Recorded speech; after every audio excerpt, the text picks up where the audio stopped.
Well, employers who might be hoping the market shifts back in their favor may need to keep waiting a little bit longer. The Great Resignation still continues.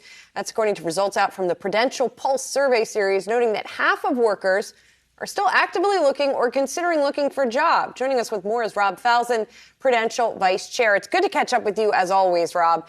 And I know this survey was conducted sort of at the end of May, beginning of June, but nonetheless, it's a little surprising that we're still seeing these kinds of numbers. Maybe less surprising now that we have Friday's jobs report under our belt as well. But this survey still seems consistent with a pretty strong job market.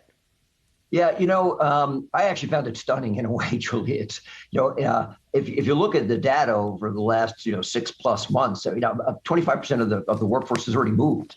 And so to have 50% continuing to look at a job change, that's 75% of the population that's sort of in motion over the last 12 months and then looking forward. So a big number and something we all have to pay attention to. And I think it's driven by the intersection of three things, Julie.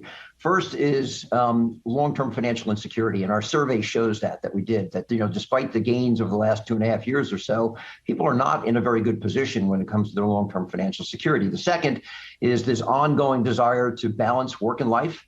And to find sort of meaningful and better career development opportunities. And then finally, this disassociation that you and I have talked about before, where the longer you're fully remote, the less you're attached to your company and your fellow employees, and the more open you are to moving and going to other places. How long do you expect it to be able to be sustainable for employees to find that better opportunity elsewhere, even as some companies are looking across their headcount and trying to make decisions around cost management? And will those positions still widely be available for people to have the power to level up in their skills, go to another position, and, to your point as well, get a better paycheck?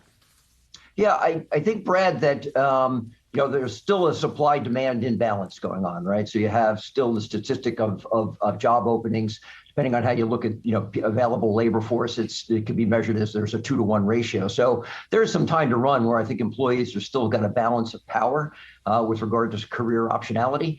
I do think underlying that data is an important sort of subtext that people have to pay attention to, workers have to pay attention to, which is that increasingly those job openings are going to be concentrated in areas where there are skills required to take those jobs.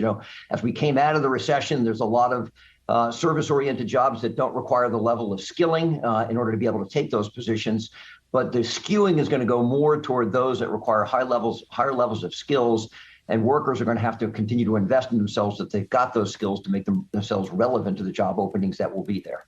Rob, perhaps we can get a little philosophical here. Look, we've seen this broad shift from workers from working in an office during the pandemic, now working from home. A lot of workers still working from home. But with concerns about layoffs, is now a good time for workers to be back in the office? Is it time that they have to show their face?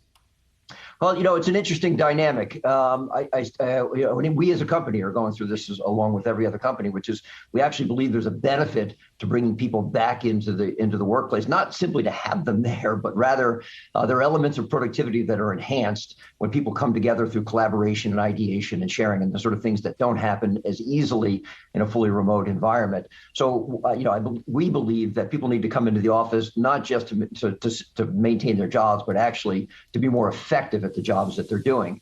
Having said that, I think we want to be very careful that individuals have learned to operate in a fully remote environment and have benefited from that environment in terms of some of the personal flexibility that it provides. And they're going to want to retain that flexibility. So I think there's a middle ground here, Brian. We're very much in favor of this hybrid work environment going forward. It's a difficult thing to put into effect. But it's worth it if you can get it right, because then you can take the best of what existed from a fully in place in office environment before the pandemic with what we learned from a fully remote during the pandemic and combine those two in a way that I think you can enhance productivity along with enhancing the quality of work life for individuals.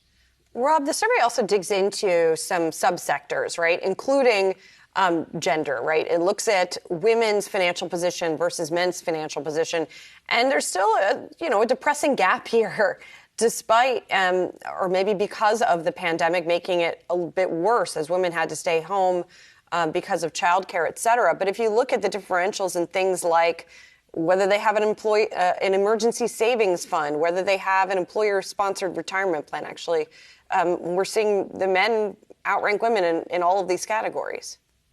Yeah, Julia, sort of another stunning statistic coming at us. I mean, the gap is not small, right? It was about a 10-point gap in almost all of the metrics that we surveyed around financial security or insecurity. And so clearly the divide with regard to men and women didn't close as a result of either the pandemic or even coming out of where we are 2.5 years after the onset of the pandemic. It widened. I think, interestingly, Julia, as I think about this, there's a tremendous opportunity here for employers that can get this right. This is how we're sort of thinking about it, which is there's a real need here.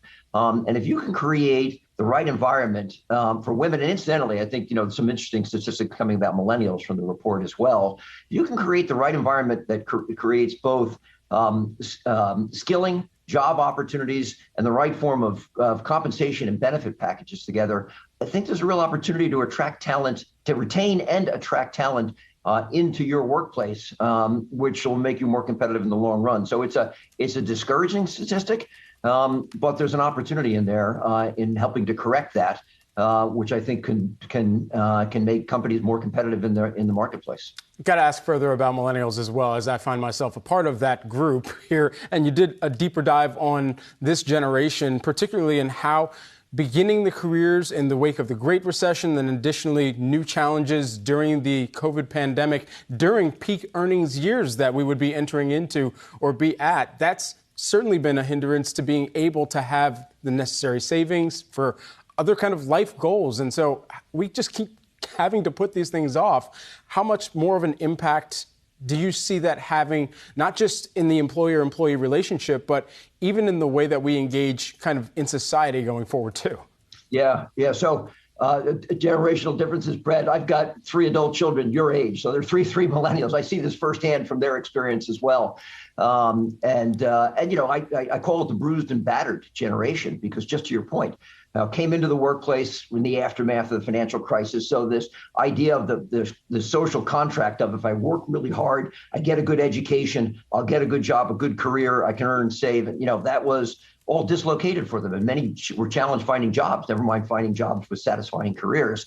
And then as they're now entering their point of sort of peak earnings and savings and purchasing homes, where they're finding, a pandemic dislocation and, the very real potential for a recession. We've already seen a softened economy, whether we call it a recession or not. And I think it's absolutely affected the behavior of millennials, not just from a career standpoint, but also from an investing standpoint, kind of what you were referring to, I think, Brad. I have this phrase, desperate times require desperate means. The behavior from an investing standpoint by that generation, and even more broadly, we're finding it, but particularly in that generation, is they're taking on more risk. So much lower utilization of financial advisors across the survey. So not just millennials, but across the survey, but more acute in millennials, own as much in crypto, as many own crypto as own mutual funds. And so there's the gap is so large, I need to really onboard quite a bit of risk in order to be able to have any potential for closing that gap. I don't think that's a healthy underlying dynamic. Always great to get some time with you. Rob Falzon, Prudential Vice Chair. Have a great rest of the week. Thank you.